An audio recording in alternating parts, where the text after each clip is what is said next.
All right, what is up, guys? Welcome back to another episode of the TPJiggy show. I'm here with my guy Andon. Yeah, He's Andon. I'm Andon. Yeah. Yep. So, got some questions for him. Let's get straight to it. What would you do if you had a clone of yourself? Let's just say, I'll give you the right answer. I would say I'd just have him go doing work for me, making me some money. I'd have him, maybe watch the stock market, maybe invest in a meme coin, gamble. There's honestly a lot of things, but I'd probably keep it money centered. How about you? That's a good answer. I'd definitely go on some two-mans with myself. Okay. That would be pretty elite. Yeah, no, I could definitely see that happening. If both of us had it, we could go on four-mans. Yes, four-mans. Okay, but the thing is, if you were doing a four-man, would you guys be in the same room? It's technically yourselves. I wouldn't say it's gay because, it's yourself. I mean, I've never went on a two-man where myself and my partner in crime ended up in the same room. That's kind of wild. I mean, no, that's totally fair. I would also bring him to the gym with me. I go by myself most of the time, so especially when I'm benching, I'm running the risk of dying. That would help. I'd have someone to spot me. I'd have him lift too, because how I'm thinking the clone thing works, he has the exact same personality as you and the exact same build as you. Memories? Does he have your memories too? Yeah. Does he know he's the clone though? Or what if you try to convince him that you're the clone and see what he does? See his actions? You made me. Because he has all the memories of making the clone. Yeah, I didn't think of that. I'd just basically have him do all the stuff I do. It would be kind of hard, if he got a job and if he works at the same time as me, I'm not getting a whole nother car just for bro. I have to drop him off at work and pick him up and do all that. But it could work out. Or you could just have him help you at your job, but that's not making more money. Yeah. Or you could literally have him do your job while you go do a different hustle or something, You could two-man a job. Yeah, you could two-man a job. What are the biggest red flags that you notice in ladies? Septum piercing, number one. I'm sure there's so many worse. When you see the septum piercing, different breed of woman. Probably not the type that I could see you with. It does look good though. Yeah. I'm a big judge a book by its cover type of guy. Hate it or love it, it works, bro. 90% of the time, I judge a book by its cover and it's right. I told you so, but to myself. Good answer. My number one red flag is when they're way too into star signs. I think the star signs is disrespectful to God because it's saying that the stars made you a certain way rather than God. He made each and every single person unique. To say that the stars are why you're acting a certain way, I don't want to generalize, but it's a lot of women just use that as an excuse for their behavior. You could just tell by their bio or on Instagram or something. It's okay, if they have their star sign rather than the cross. Yeah, it's literally split between the two. You could either have the cross emoji or the Pisces emoji. It's not real. You shouldn't be out here taking dumps on people's beliefs. But personally, I think it's perfectly fine to take a dump on their beliefs if their beliefs are stupid. Duh, bro. Yeah. Honestly, I want to say that almost fits in with my thing. Most girls who believe in that planet stuff, when I say I judge a book by its cover, I'll see a girl with a septum piercing. I'm bro, she definitely is going to ask me my star sign if she ever tries to talk to me, bro. You just know it. I can't do the star sign stuff anymore. Anytime they ask me my birthday, I know that they really don't care when my birthday actually is. They'll never remember that, bro. They remember when the season comes, they'll be like, oh, it's Leo season. That means your birthday's coming up. The next time I'm on a date and she asks me my star sign, I'm leaving. Oh, what's up, bro?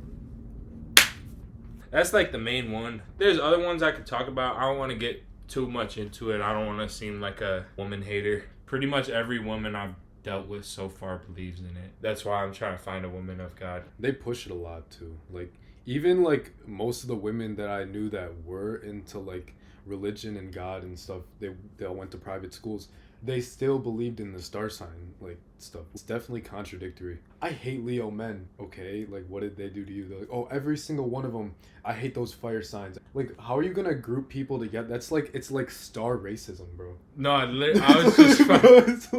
was just about to say that it's star racism. If their ex was a Sagittarius or something, and then you let them know your birthday. Oh, we hit it off so well, but Honestly, like, I just can't do it because you were born in August. If you could be an animal for a day, what would you pick? I would say I would pick a goat, but like, bro, like, I'd probably just have the same life as I normally do, bro. Like, man, I don't know. Like, how about you? I mean, I'm an animal every day, so it doesn't really make a difference. If I had to pick one, if it was just for a day, probably something that could fly. I've never been able to fly before. I've tried. When I was a kid, I tried to make like a flying suit out of cardboard, Da Vinci. and it didn't work. The Jiggy. The Jiggy, yeah. Yeah. Honestly, bro, I totally agree. Like, I would be like a falcon or like an eagle or something. Like, that'd be so fire. Realistically, I would want to be a goat because you see how they climb mountains, bro? Yeah, Like, they, that looks so fire, bro. Like, you're literally like just out there chilling at like a 89-degree incline, bro. yeah, no, I just saw a video of that the other day. That was nuts. It's insane. Okay, so here's the situation. You've been talking to a lady for years. You end up getting married. It's the night after your wedding. Obviously, you're waiting to have sex until after marriage. Granted, yeah, that's a given. You're doing the deed. You're about 30 seconds away from finishing. She whispers in your ear, "I was born a man." What are you doing in that situation? Hey, man, if I'm 30 seconds from finishing, man, that's like, I'd have to see it through, bro. If I didn't notice that entire time, bro, I guess it's just valid. But then no kids. Ah. See, that's definitely one thing that like would be crazy. Like, it's not like they have like eggs with the dude forever. I agree. I mean, at that point, I might as well finish the job that I started. No, I'm joking though. Honestly, if they told me that, I'd probably have a heart attack and die on the spot. Do you think you would have the heart attack before or after you finish, or while you finish? Do you think it would like elevate the experience? Or like, what if you have the heart attack, you die, she finishes you off while you're dead, resuscitates you for round 2, bro? That would be crazy. That's crazy, bro. What do you think is the value in making sure that you find a woman of God? Do you mean like the value of me finding one, or the value of her like being a woman of God? Both. I don't want to say like I don't care, because I definitely do. It's definitely like a priority that she's religious, because if she's not, she doesn't have a reason to be a good person, basically. I mean, sure, people could say like, oh, I'm going to be a good person just to be a good person. You have to have the idea that like there's a higher power that wants you to do good. Otherwise, it's almost like selfish to say that you're just doing everything for yourself. Most of the times, if there's a woman out there and if she's against God, like anti-religion, all that, she's not the type of woman that you'd want to like settle down with, because she doesn't have the same values as you. And that's just like, you always have to find someone that wants what you want. And if you want a woman of God, then you're going to get a woman of God. Like, he's going to make sure that happens for you.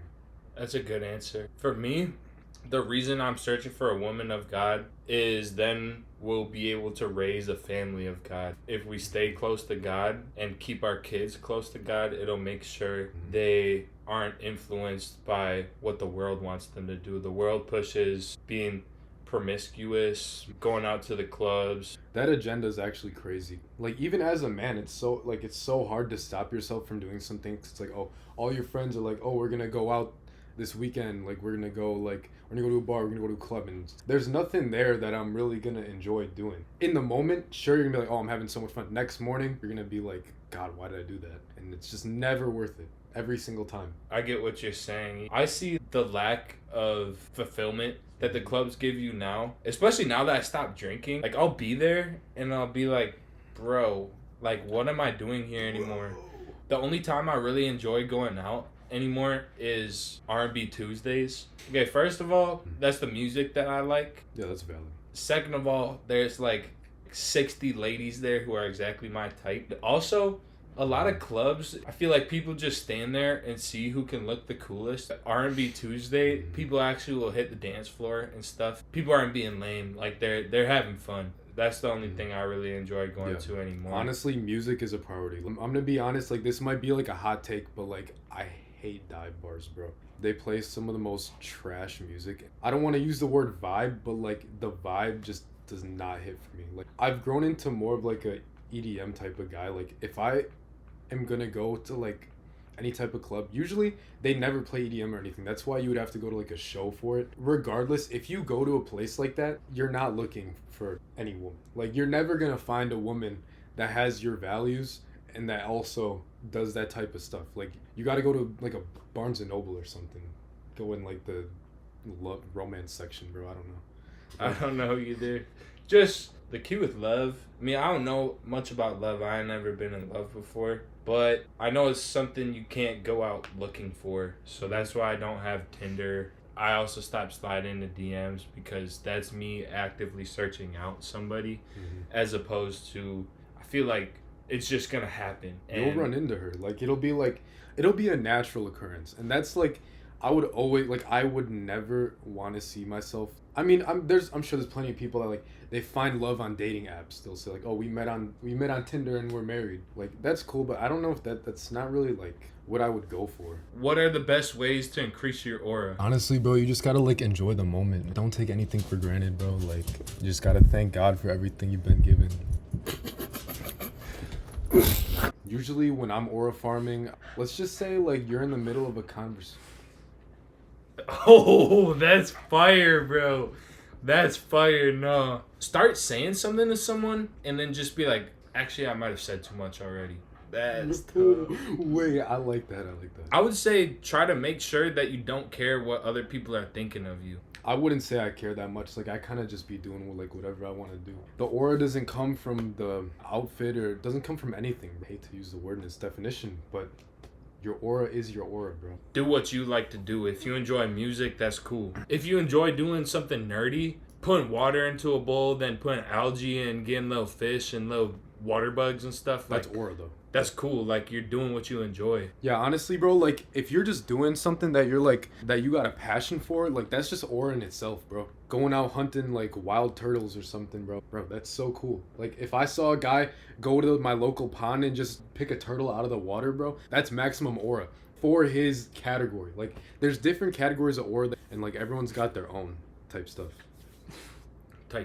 Or if what you enjoy doing is trying to spread the word of God as much as possible, and you're all about God, and people will call you like a Jesus freak, that's fine with me. I'm Jesus's greatest freak. I'm a freak of God. Like, there's freaks of nature, but then there's a freak of God. Thank you guys for watching today's episode. Have a good rest of your day. Thank you, TPJiggy, for having me on the show. It was a pleasure. Have a good rest of your week. Stay jiggy! Boom. What are the best ways to increase your aura?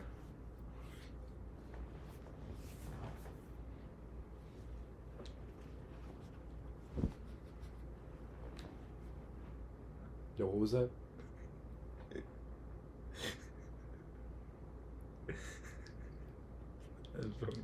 Hey, why are you doing too much? Okay. Okay. Just like cut the video, and I'm just like, I just got a cigarette in my mouth, bro.